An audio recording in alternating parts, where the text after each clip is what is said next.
Good morning and welcome to Bahamas at Sunrise. We are here dead early on another marvelous Monday. So happy that you can join us. My name is Mark Daniels. Good morning, Bahamas. My name is Davriel Gardner, and I'm your guest host for today. Hi, Davriel. Welcome back. It's great to see you again, as always. It's great to be back. You know, whenever you show up with these nice jackets, I can be like, I got to step my game up now. I got to get the cream off-white color one now because you're looking good this morning. I just in my regular blue blazer, right? You know, I figured the jackets are safe. You want to be professional. You want to be cool. So it's my go-to. I got to get with the season, so maybe I should get me a nice Christmas jacket with the Christmas trees on it, the lights, and then watch what happens next. Watch on Friday. Tis the season. Tis the season. How was your weekend? I had a great weekend. Yeah. It was my holiday weekend kickoff, so lots of Christmas celebrations, birthday celebrations. It was a good time. How about you? That's good. I went out for a little bit with friends, took in some more of the World Cup. You know, my condolences to Brazil and my condolences to Portugal. As if you caught our segment with Hercule, we had our little banter back and forth on what was going to happen. And catch us again this Friday. We're going to be talking more about the World Cup. But just looking forward to another wonderful week. Absolutely. We've got a great show ahead of us today. We've got the legendary Stan Burnside in house, the legendary Bahamian artist. He's talking to us about his new art exhibition happening at Albany. I'm so excited to talk with him this morning. And we're also going to be talking with jazz legends Paul and Tanya Hanna about Jazz in the Gardens, an event you don't want to miss this Friday. We'll also be talking to some artists from Adventures in the Arts about their upcoming event. But for now, let's have a quick check on weather with Godfrey Burnside. Yeah, got it.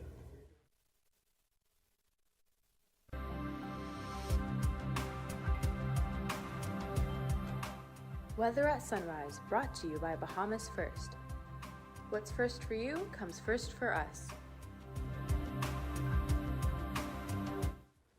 Thank you, Davriel. Good morning, Bahamas. In your first look at weather sunrise, we do have a weakening frontal boundary across the islands.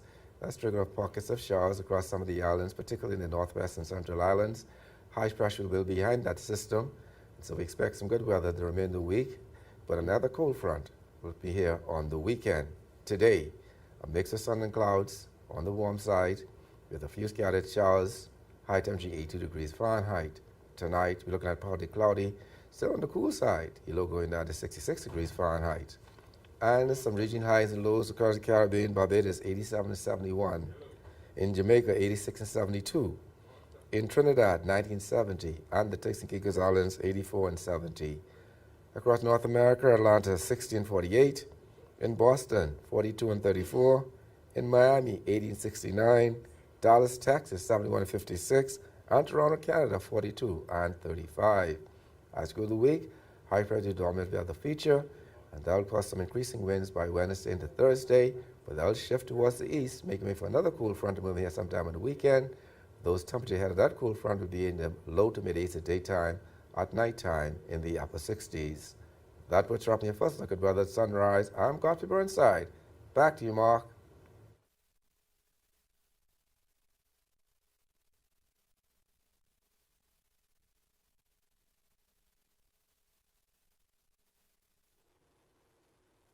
Thank you, Godfrey.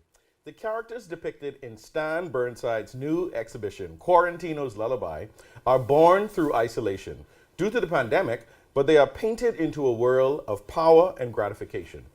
This legendary Bahamian artist joins us this morning to discuss his exciting new body of work featured at Mestre Projects Gallery at Albany. Good morning, Brother Burnside, and welcome to Bahamas at Sunrise. Good morning, Brother Daniel. So, Peter's son. Yes, son of Peter. Good people. Good people. Good people. Yeah, that. All right. Right. Well, we're so happy to have you on the show this My morning. pleasure. My pleasure. You know, legendary artist, Bahamian artist. Most people know you for your major contributions to Junkanoo. This morning, we're talking about the project at Albany, Quarantino's Lullaby. So first, I want to hear about the name. When I heard the name, it stood out to me. And the image, Quarantino's Lullaby, stands out to me. But talk to us about the concept of the show and what it means. Well, Quarantino's Lullaby was something that evolved out of the pandemic. Mm-hmm. I was home and, like everyone else, isolated from the rest of the world. Yet, I started to feel the pain of so many people who were were less fortunate than I was. I was home and I had running water and all of, electricity and food and all the rest of it. But so many of our people were without, and they suffered. And so the work sort of evolved out of my feeling a sense of guilt about the fact that there were so many of our people, in fact, so many people all over the world suffering during that period. And it became a body of work that interested world-famous Bahamian artist Tavares Strawn.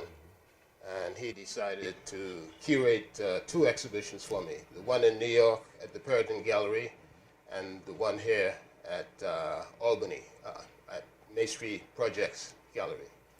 So tell us about the story that we experience as the viewers through these paintings. Tell us about the journey that you take the viewer through in this exhibition. Well, it's not a happy story. Christmas time is a very happy time. The largest painting in the exhibition is called A Prayer for Those Who Suffer in Silence. I See You. And it's a large panoramic view of a landscape with a priest who has stigmata in the center of his palms, and he's sheltering 3 children. The whole painting is in dark tones. And I was really thinking about Christmas Day years ago, the original Christmas Day, when this pregnant lady was running all over town trying to find a place to have her baby. And the doors were being shut and people were turning their backs on her. Nobody came to her aid. And she and her husband had to go into a manger to have the baby. And I was thinking that not much has changed. We still have pregnant women out there in the streets, and the world is not paying too much attention to them. So the story of Quarantino's Lullaby is really trying to get people to at least see and feel that there are people that are less fortunate, and we must all do our best to try to make their lives a little more bearable. I had an opportunity to see some of the prints of the images and the artwork that's on display at the exhibition, and Quarantino's Lullaby, one of my favorites. When I look at it, it's reminiscent of the original Black Madonna and Child, and it evokes that feeling. What are some of the other themes and stories that the viewers will get from your paintings? I know you and I had a conversation and we spoke a little bit about the millions of lives that have been lost through the transatlantic slave period. So just discuss with us a bit of how these themes make their way through your paintings in this exhibit. Yeah, there's a painting in Quarantino's Lullaby called Tender Mercies, and it's the deathbed of a young lady who is, transitioning into eternity. And that came about because I think all of us lost loved ones and people that we knew to the, to the COVID.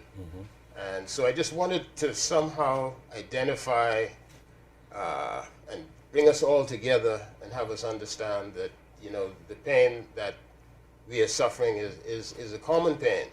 Now, the transatlantic slave trade is a subject that has come out in a lot of my paintings. In fact, one of my fellow artists told me I like to, concentrate too much on how black people suffered, but I have to, because, the idea that you would just call it a slave trade, and it really wasn't a slave trade. It was people who were tortured, they were kidnapped, they were murdered, and they were forced into labor for free, And I think the real story has to be told that these human beings who died in the Middle Passage were mothers and sisters and daughters and sons and fathers and what have you of human beings. They weren't just a number. And so my work in this particular body of work draws attention to our people and how we have to pay homage to those of us who have suffered. Now, my work is also about resilience and the triumph over adversity, because in spite of all that has happened to us, we have been able to rise above it all. So this is where I am at 75 years of age, trying to make statements that mean something, and I'm not so concerned about selling paintings. I'm concerned about making statements that will mean something for the future of the world. Well, that leads perfectly into my next question. You talk about making statements, and I'm interested in your process, that when you sat down to begin the works that are part of this exhibit, did you set out to create a particular image that you saw in your mind that the viewer would enjoy, or are you putting your emotions and your feelings onto the canvas and allowing it to become? What is your process that allows us to feel what you're putting into your work? Well, it varies. You know, it's like a singer who would sing a song and try to hit a note that would emote something that would get a reaction from. Because in a certain sense, these paintings are more about feeling than about seeing. You know, if I can get you to, that's why I use the colors that I use, you know, the dark tones, the purples, the lilacs, the oranges, and so on and so forth, because I want to evoke an emotion. I want you, when you look at, there's a painting of a prisoner and in a cell, and there are 3 birds, you know, a reference to Bob Marley's Don't Worry About a Thing, 3 little birds. But the prisoner has a number, and the number is the birth date of Malcolm X. And it's called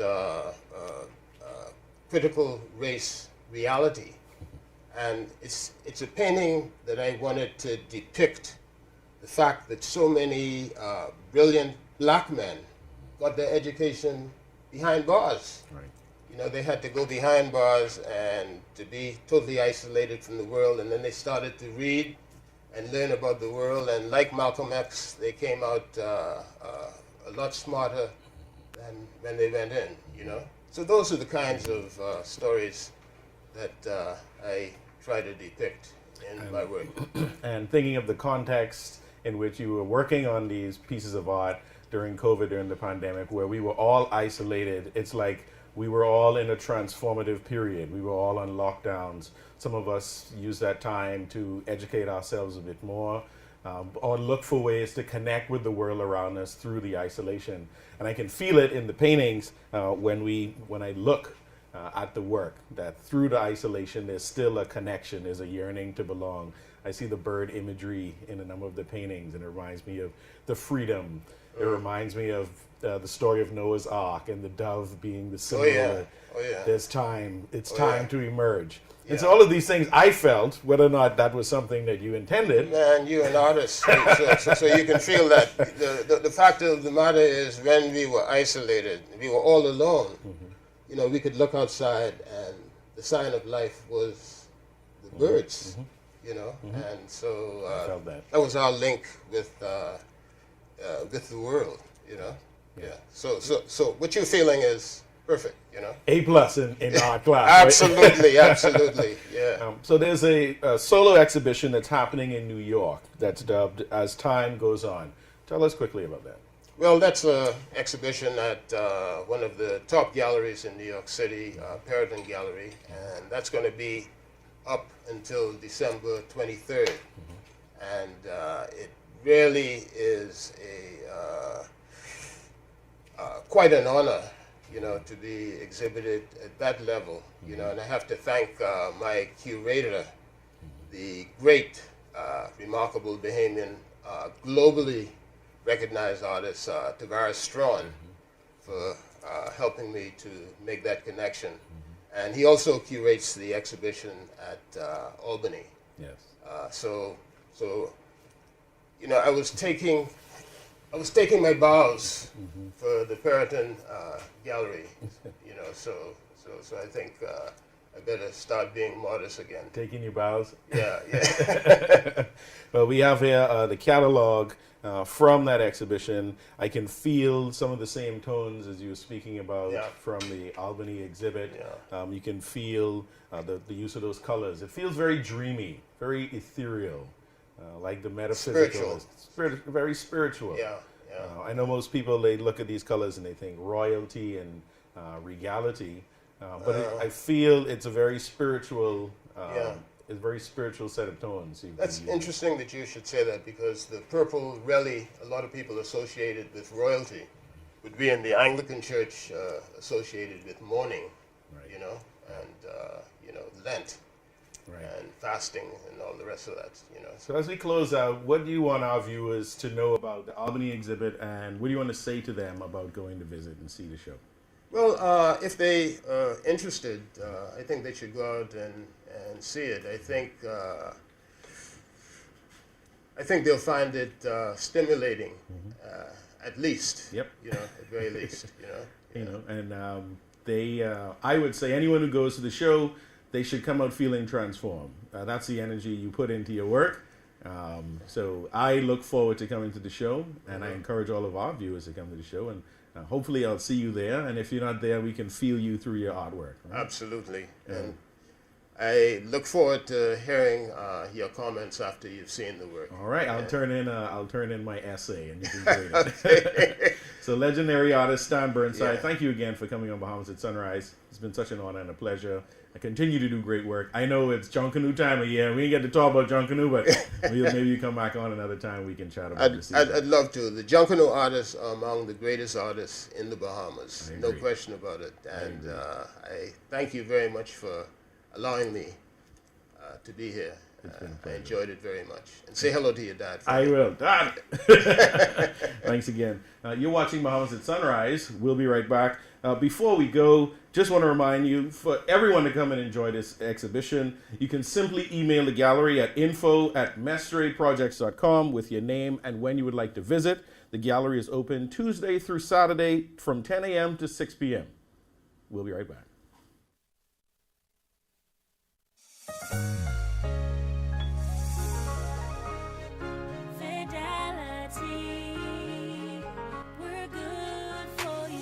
With so much going on in the world today, only accepting cash at your business can be risky. Let Fidelity offer you and your customers safety, convenience, and the flexibility of a fixed or mobile terminal. Take it with you, on the move and on the go, because business should never stop. For more details, speak to one of our business development officers at 356-7764 in Nassau or 352-6676 in Freeport. Visit our website at fidelitygroup.com or visit us at any of our branches.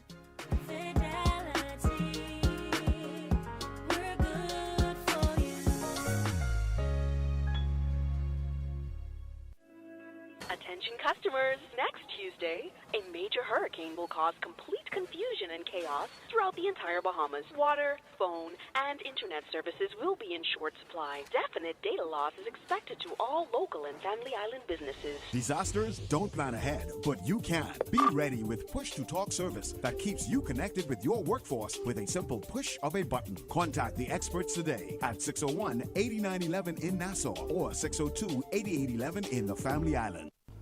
Hi, I'm Ria Christina, and I'm super excited to be the new host of You and Your Money, local international banks that has actually been closing some of their branches. It actually gives me an opportunity to share my views, my take on the financial matters. Even when we think about what's happening globally, we still have a lot of work to do in terms of having to educate business owners as to the importance, the economic impact, and how it is that we can look at improving the Bahamian economy. $1 billion. That's how much we spend every year importing food in this country. It also gives me an opportunity to have conversations, and that's meaningful conversations with thought leaders within our community, even having to see how it is that we can work together or even the opportunities that may exist for many Bahamians. So I'm excited to be here and looking forward to the great conversations that's to come.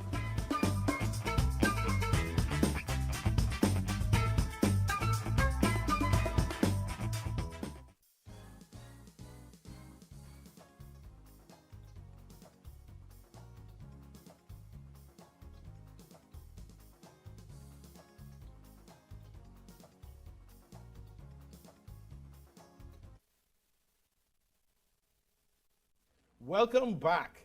Jazz Fest in the Gardens is happening this Friday at Premier Crew. And if you missed the last one, you don't want to miss this one. They had a wonderful time, a slew of talented artists, a wonderful atmosphere, and of course you're in the grounds of Premier Crew, so you know there's going to be great wine around. So here to talk with us about Jazz Fest in the Garden are legendary musicians, Paul and Tanya Hanna. Good morning and welcome back to Bahamas at Sunrise.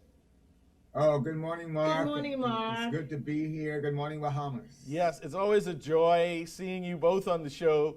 Because we know we're going to have a great interview and we're going to hear some lovely tunes at the end. So let's get through these questions so I can hear me some good music in the morning. So you have a ton of artists that are going to be performing this Friday. Tell us who all will be participating in Jazz Fest in the Gardens. We have Dion, saxophonist Dion Turnquest. Oh, yeah. And then we have Leo Jones, who is an upcoming musician with his Rockers band. A lot of people have heard about him, Curbside Rockers. And then we have the United Band that's recently formed. Paul just formed this band with Kevin Dean and Earl Forbes. Awesome. Yeah, I was there at the last one, and you know, wherever I was standing in that grass is dead because I couldn't stop moving my feet.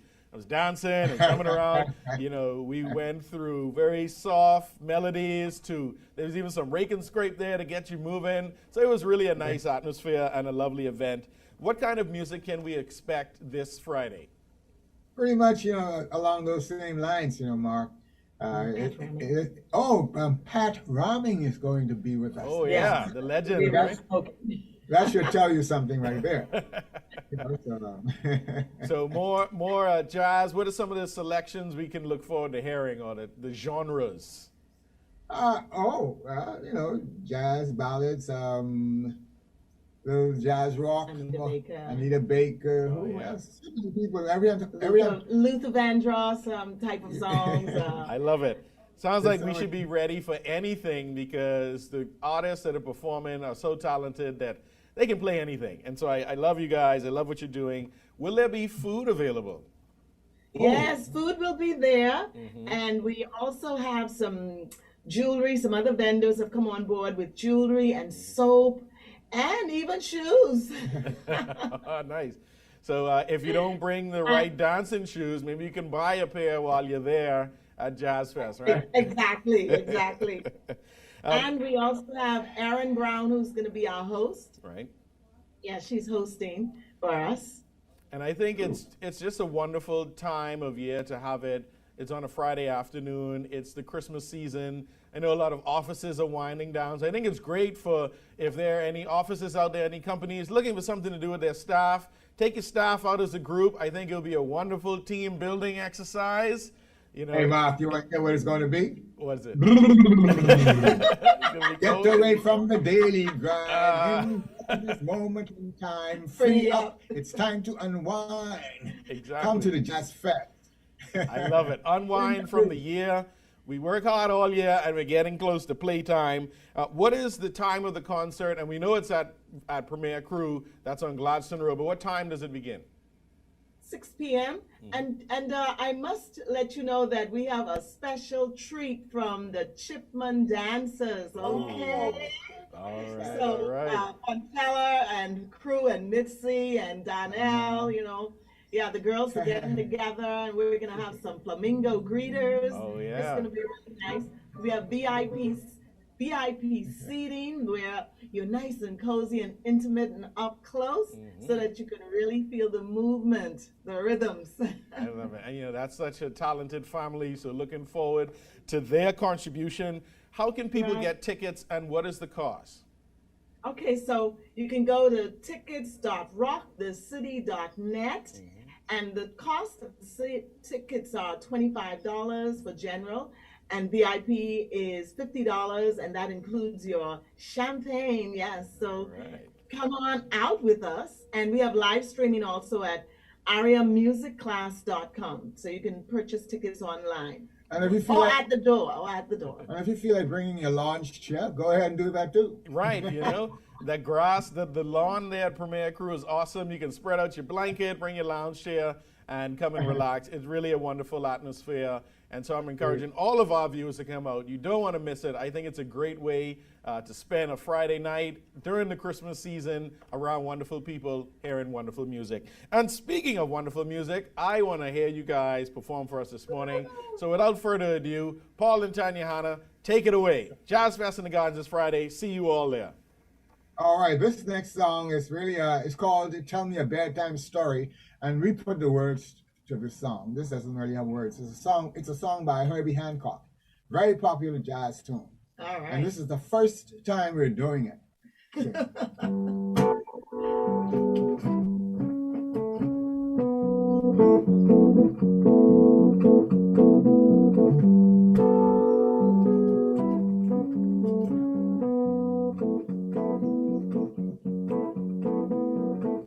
Tell me a bedtime story now. Tell me a bedtime story now. Back when we were young, we didn't have a care. Everything was good, no worries, nothing to fear. Best days of our lives, we thought they'd never end. We would come together, showing true love and respect for each other. And then it changed. Oh, how it changed. Reality was smashed. Our whole world was crushed. Made it hard to bear each day, and with no one there to guide the way. That's when it changed. Oh, how it changed.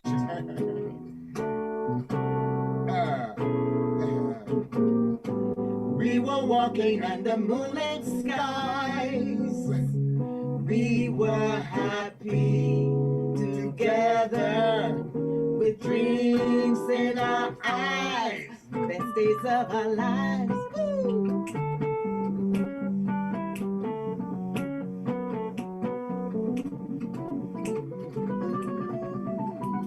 Yeah.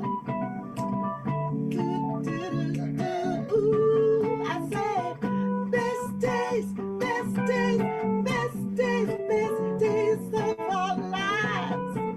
We were walking in the moonlit skies with dreams in our eyes. Ooh. Best days of our lives. Best days, best days. Thought they never end. Best days, best days. We would come together, showing true love and respect for each other. And then it changed. Oh, how it changed. Then it changed. The Euro device is very affordable. It allows you to increase your internet connectivity. You are able to do away with the buffering, say goodbye to the dead spots. It gives them a much more stable connection.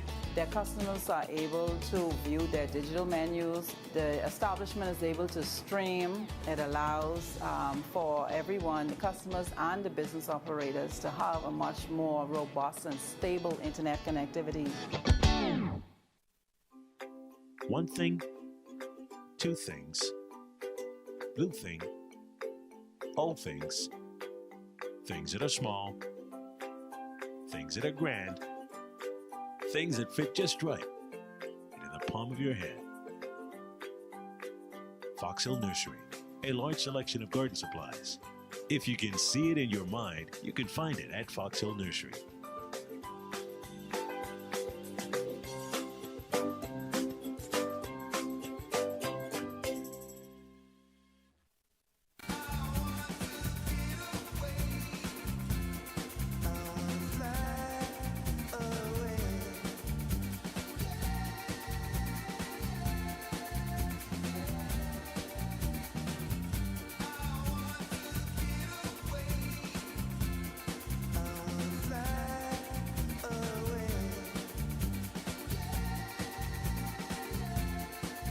the islands of the Bahamas. Fly away.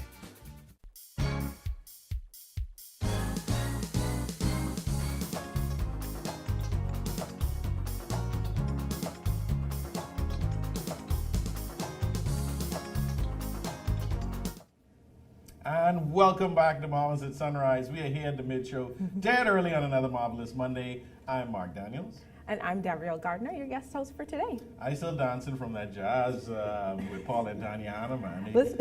I love that. Today's show seems to be all about the entertainment, which is perfect. I love, just seeing local entertainers, having things to do. So it's really exciting. Yeah, like I went to the last Jazz in the Gardens, Jazz Fest in the Gardens, and it was a really wonderful atmosphere, talented artists. Bahamians, we talented from here, go abroad, world renowned. So I really enjoyed that, and that was a fun time. So looking forward to it again. And also enjoyed my conversation with legendary artist Stan Burnside.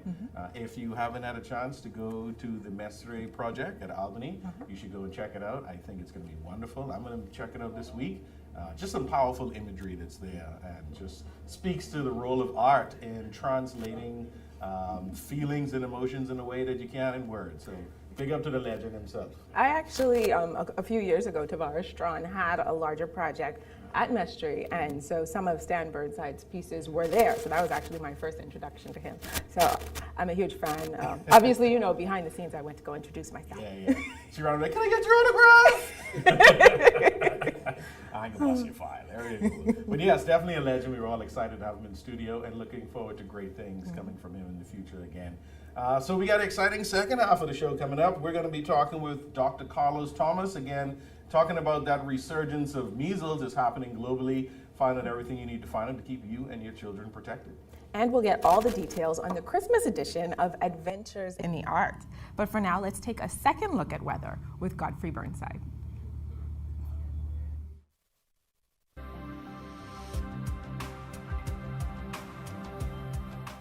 Weather at Sunrise, brought to you by Bahamas First. What's first for you comes first for us.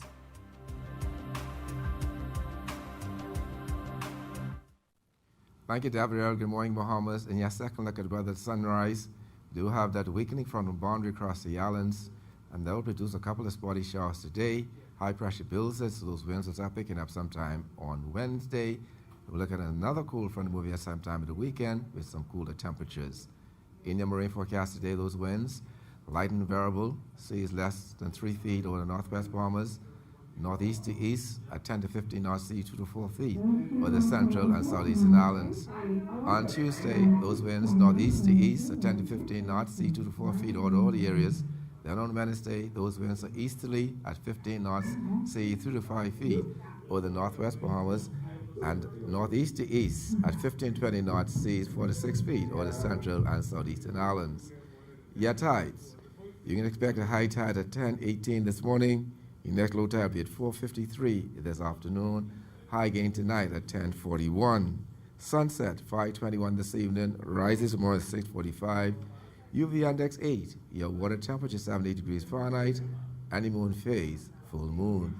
Your extended look. High pressure builds, so therefore you can have pretty good weekend start weather-wise. Partly sunny skies by Wednesday into Thursday. We can have some breezy conditions.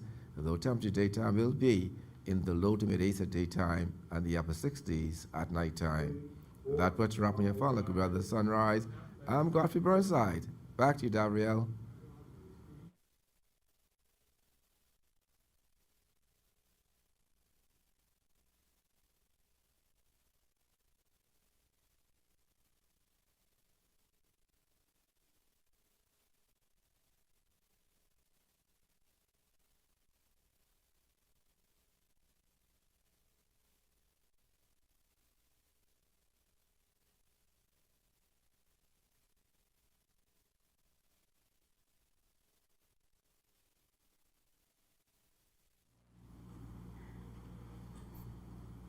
Thanks, Godfrey.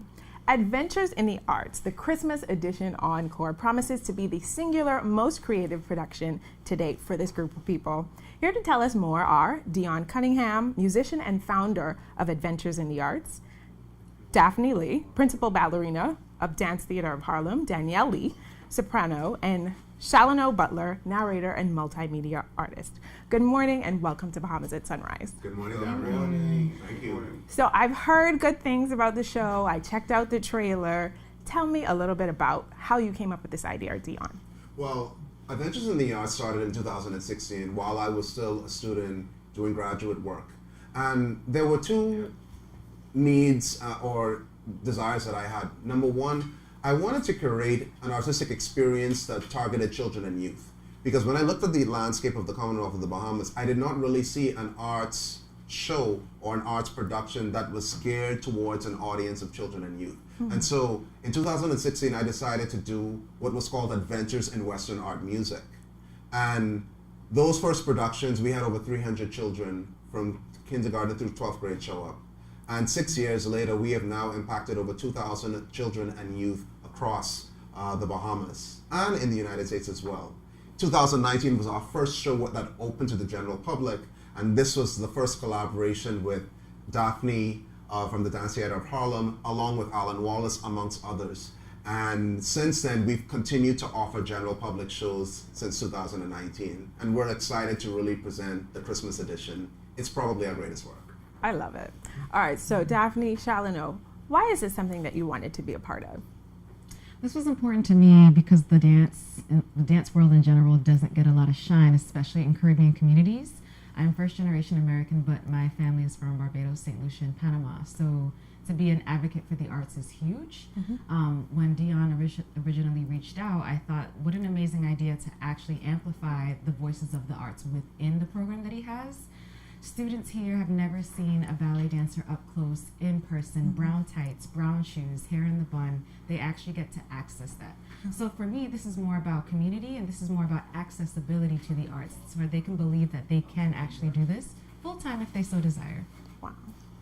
Well, as she said, there was an opportunity available simply because for me, as an artist, in my own ranking, a lot of artists don't support each other here in the Bahamas. So the minute Dion asked for the assistance, well, actually Javon asked for the assistance through him, I said yes without hesitation. And I assisted through projection, any form of lending my voice, lending my face, any form of editing that I would put in the videos, that's what I do. And it's been a good 6 years of doing it, and we're gonna go even further. All right, so I know both of you are performing as part of the experience, but are you part of the creative planning process? Like, what exactly are your roles? I think for me, no, I'm not part of the creative process. However, I do share some insights about some of the dance things that we talked about. So when setting up originally, we spoke about, okay, what do dancers need? I need a Marley floor. I need to have this amount of space, this amount of depth. So what I love about Dion is that he's so flexible and he's so willing to work with the resources that he has. And he's able to make that work so I can bring that magic to students. In addition to just performing on stage, I've also gotten opportunities to teach and coach and mentor. For example, at the Bahamas Star Gymnastics Studio. So expanding my dance knowledge, not just on stage as entertainment, but also the education side of it is super important. And again, it gives students access to see a real live performing artist, to get to ask questions, what it's like to actually be an artist in full time. I love it. And what has been your experience? You know, you said so many people don't get to see a brown ballerina live, the whole experience. What have you found? Have people come up to you? Have they said, you know, what that experience meant to them? Absolutely. Even some of the young performers, the first time they saw me, they were like, you know, we had a vision of what a ballet dancer was. Wow. And to actually have an actual ballet dancer in the flesh for them, they said they never grew up with that image at all. So it completely changed their minds. And also the students, you know, there's a huge line after the performances that you'll see where they all come up to us and they talk to us. And specifically, yes, the students come and they're just like, that's amazing. Can I hold your point shoes? What are they made of? You know, how did you do this? What's the tutu? So they're finding out all this information about what it is. And to me, that's really what I do. That's also what my organization stands for. So it goes beyond me for sure. Okay, so fun fact about Dion, my last year of high school, he was actually my music teacher. And by extension, he was also the cool. I know. I'm like, at this point in my life, you were way too young to be a teacher. But that's okay. You did a great job. And by extension, he was the choir director Which leads me, I know my experience with him. He was always a nice guy, but pretty tough when it came to choir directing. And to this day, I still remember the songs, the harmonies, all that. How is the rehearsal process going for this production? Because I'm sure you're not easier on them than you were on us. Absolutely not. One of the great things about Adventures in the Arts is that everybody that's involved in the production, from Alan Wallace, visual artist, to Chara Jones, Rashad Cunningham, string players Cameron Pratt, Ramel Shera, Jonathan Sturp, who is a local Bahamian dancer. He is the standard for Bahamian male dancing in the country. Everybody's a professional, so it's actually quite an easy process. Okay. I give concepts to every artist that intersect with the music, and they take it and they run with it. We literally rehearse for 1 week, and we put on this amazing production 1 week later, and it's of the highest quality. And I also have to shout out, as Lano would have mentioned, he's a narrator, but there's a team of 5 narrators that help to bring these stories to life. You're not just watching a concert or experiencing a concert, you're experiencing theater, you're experiencing film, you're experiencing all of the arts come together, and each of them have an opportunity within the Adventures in the Arts experience to be highlighted. And so the rehearsal process is one that's seamless, and every production is better than the last one, which is why I can safely say that if you miss the Christmas edition encore, I don't know which way you've been. Don't eat your lunch, Yes. as we Bahamians would say. So my question would be, in terms of what people can expect, it seems like, you have groups of different artists, you have 1 week to perform, but is there one storyline kind of going throughout the entire production, or is it just different performances from different forms of art? Absolutely. There's a story going through this production. One of the aims of Adventures in the Arts is to show how the performing and visual arts are interconnected with and inspired by each other. So a big part of the story of the Christmas edition is how the performing and visual arts really intersect at this wonderful season that we think of as the Christmas season. Christmas is filled with objects. Christmas is filled with personalities. Christmas is filled with carols. These are themes and areas that we are very familiar with in the Bahamian community, because who doesn't love Christmas in the Bahamas? But there are also other aspects that we don't think about. There is Christmas in film. There are melodies that don't have necessarily lyrics to them that are affiliated with the nostalgia that we associate with this season. And so we unpack that, and that's why Adventures in the Arts, we don't call it entertainment, we call it edutainment, because of that particular angle. And so there's a thread that the performing and the visual arts help in delivering what we refer to as the Adventures in the Arts Christmas story. See, once a teacher, always a teacher. I love the edutainment analogy. Now, if people want to participate, they want to come out, they want to bring their families, how do they do that?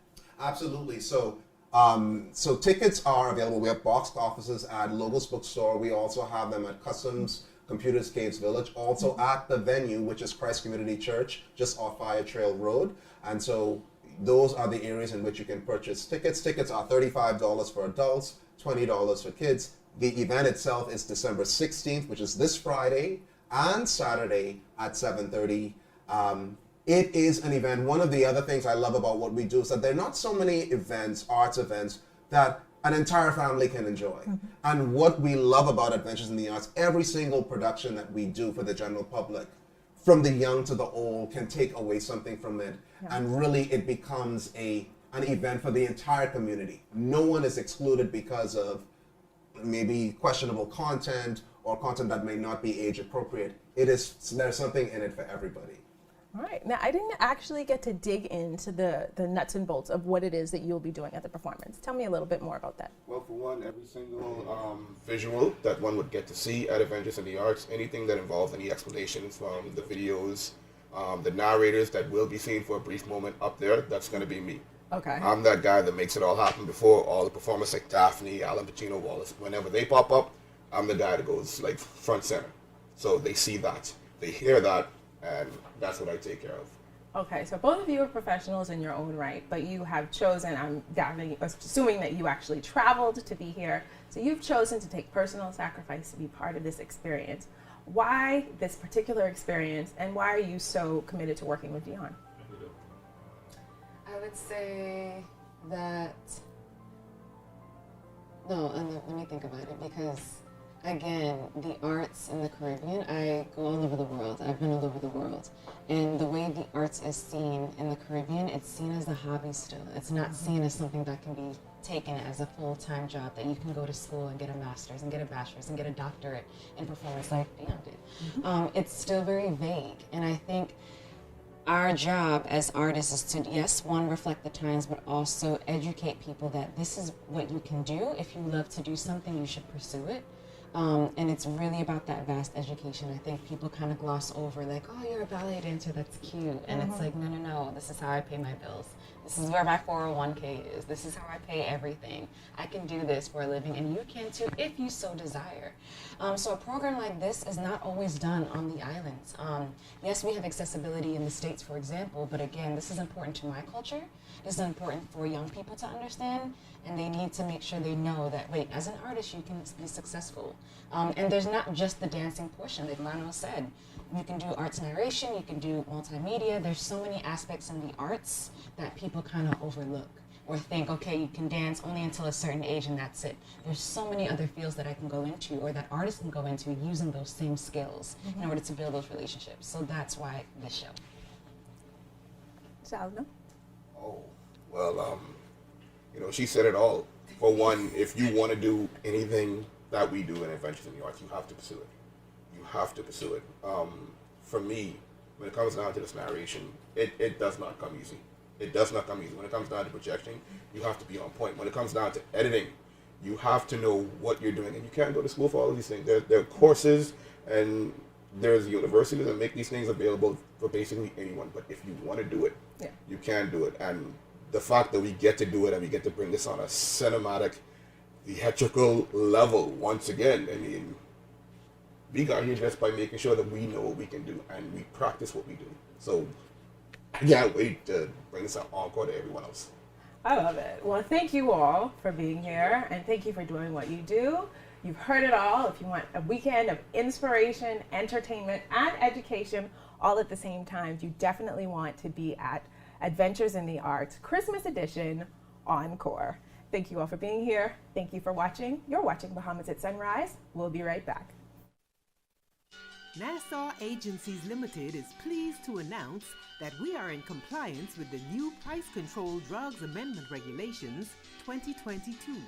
We continue to cooperate with the government as they seek to bring economic relief to our citizens and residents. Nassau Agencies Limited, distributors of Nature's Bounty vitamins and minerals, nutritionals Ensure, Glucerna, beef disinfectant spray, bark insect sprays, prescription drugs, and health and beauty aids. Nassau Agencies Limited, your quality assured pharmaceutical wholesaler. Attention customers, next Tuesday, a major hurricane will cause complete confusion and chaos throughout the entire Bahamas. Water, phone, and internet services will be in short supply. Definite data loss is expected to all local and family island businesses. Disasters don't plan ahead, but you can. Be ready with push-to-talk service that keeps you connected with your workforce with a simple push of a button. Contact the experts today at 601-8911 in Nassau or 602-8811 in the Family Island. Hi, I'm Ria Christina, and I'm super excited to be the new host of You and Your Money, a local international bank that has actually been closing some of their branches. It actually gives me an opportunity to share my views, my take on the financial matters. Even when we think about what's happening globally, we still have a lot of work to do in terms of having to educate business owners as to the importance, the economic impact, and how it is that we can look at improving the Bahamian economy. $1 billion. That's how much we spend every year importing food in this country.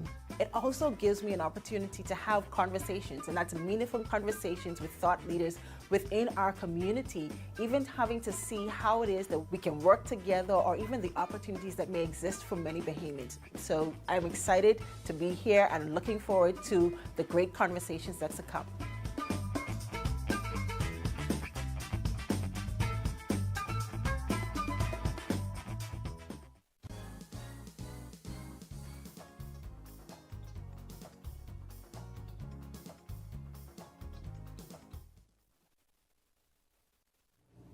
Welcome back.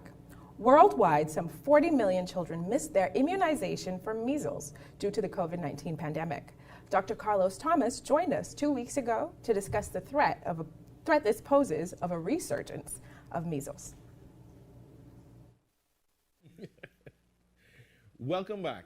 According to the World Health Organization, there is now an imminent threat of the spread of measles to several locations across the globe. Here to talk with us about this is Dr. Carlos Thomas, pediatrician with Pediatric Associates. Good morning and welcome back to Mamas at Sunrise. Good morning, Mark. It's nice to be back. Always a pleasure having you here, sir. Thank you. So measles, I mean, as a child, we knew that we had to get our vaccine shots with the MMR vaccine, and we never really thought that you would see measles face to face. So tell us, firstly, what is measles? So measles is one of the most highly contagious infectious disease caused by a virus that causes symptoms like very, very high fever, runny nose, increased tearing, cough, a rash, and it can make you very, very sick. It may cause pneumonia, you may have an ear infection, and sadly some children especially die from measles. I'll give you some perspective. I've been a physician for 31 years, and I thought I would never see measles in my lifetime.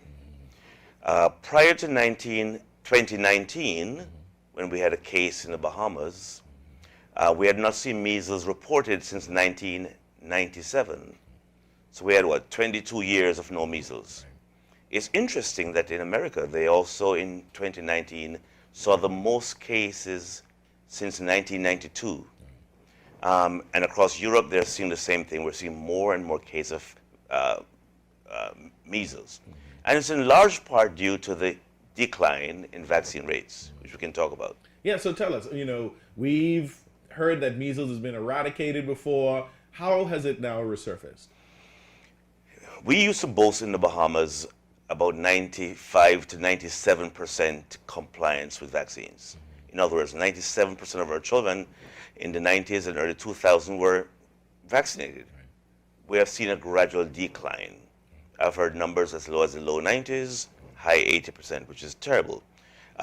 There's this concept called herd immunity, where when you have more persons in your community who are vaccinated, there's less circulating disease. And that magic number by the experts is 95%. So we need to try our best to get our numbers up, vaccine rates. And so are we seeing the same trend not only in the Bahamas, but globally? In the Americas, they're seeing the same trend. In 2019, there were only 13 cases reported in the US, but last year and the year before, 49, so almost a tripling, well, almost quadruple. So we're seeing increasing number of measles, and although most people get over measles, some die. Those who are very old, very young, immunocompromised, it's a big problem. So how did COVID-19 and the pandemic play into this issue of dropping in terms of the percentage of the population being vaccinated? How did we get to this point? I think it's a perfect storm. I think even prior to the COVID pandemic, we were seeing a decline in vaccine rates. Of course, especially in the first year, people stayed away from clinics. There was this fear of what the vaccines could do, and the vaccine rate for routine vaccines saw a decline as well. So not only was there phobia for the COVID vaccine, there's also a concomitant phobia for all vaccines. I think I've seen in an article that they estimate up to 40 million children or persons have missed their vaccinations due to the pandemic and other reasons within the past year or so. Where in the world is experiencing the largest outbreaks currently? Well, Europe is a big area. So Europe is seeing a large outbreak, and some states in the U.S. as well. I'm not aware of any new cases in the Bahamas, but we have to be very vigilant, and we have to continue to do a good job, even a better job in communicating the importance of vaccines. So when should children receive the measles vaccine? So there are two vaccines in this series. The first one is given at 1 year of age, and prior to 2019, we gave the second vaccine between age 4 through 6. We've made a change. We are now giving the second vaccine at 15 months, so 3 months apart. And the vaccine is extremely effective. For every 100 persons who are vaccinated, if exposed, maybe only 3 persons. So it's 97% effective. which is excellent. Do we need to be worried here in the Bahamas? Should we be concerned about measles reaching our shores and us having an outbreak here? We should be concerned. It's only one plane right away. I remember in 2019 when I was called to say there's a case of measles in my office. I couldn't believe it. Yeah. This person had flown from Europe, from France, to the Bahamas, and they were not vaccinated. And so it's very, very clear that in every jurisdiction, when vaccine rates go down, disease rates go up. So we have to be very careful. What do you have to say to our viewers watching this program who may have missed vaccinations for their children or still are a bit cautious about vaccines in general? It's not too late to catch up on vaccines. It's very important that at your first opportunity, you make a visit to your doctor's office, your clinic, and get back on track. Never too late. Never too late. Well, it's always a pleasure having you on the show, Dr. Thomas. You know, we hear the word measles and we want to panic, but after speaking with you, we have a plan. The vaccines are there. We need to get persons out and get our children vaccinated, and we can prevent an outbreak. So thank you for putting it into perspective for us. Always appreciate you being on the show. It's my pleasure. Thank you. Thank you. You're watching Bahamas at Sunrise. We'll be right back.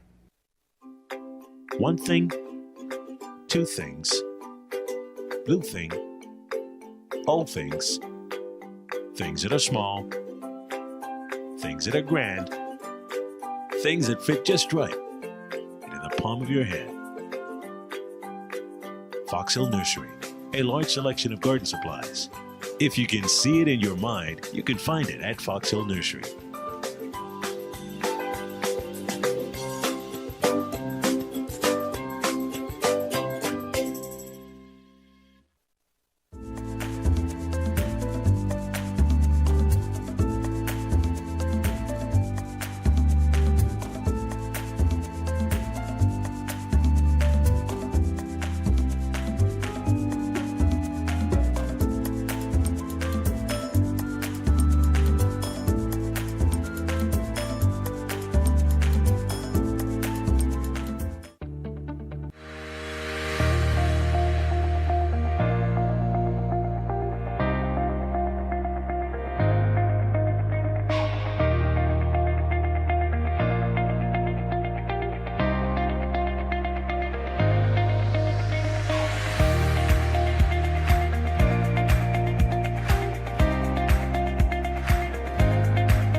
Welcome back to Bahamas at Sunrise. It has been a great show today, and you might have noticed something a little different. I have a new guest host with me here. Mark had to step out a little early. He's the international man of mystery. He had a flight to catch, and so I have my able stand-in, Mr. Godfrey Burnside. Now you see, Mark left me here to take his place. I was trying to get out the door. Mrs. Albury sent me back down for what reason, I don't know. But anyhow, you have something to say? Absolutely. Well, we had a great show today. We had all kinds of entertainment. You have a spectacular weekend to look forward to. But I think you had to join me for a particularly special reason, and that is to wish you a happy birthday. I thank you very much from you, Gabrielle, and the consulars for having me sit here in Mark's place, a great star. So you're trying to make me a star now. Absolutely. You are a star. I'm just trying to show everyone that you're a star. Well, thank you everyone for watching. Again, we thought it was a fantastic show. We hope you did too. We hope you'll tune in next time on Bahamas at Sunrise. Bye.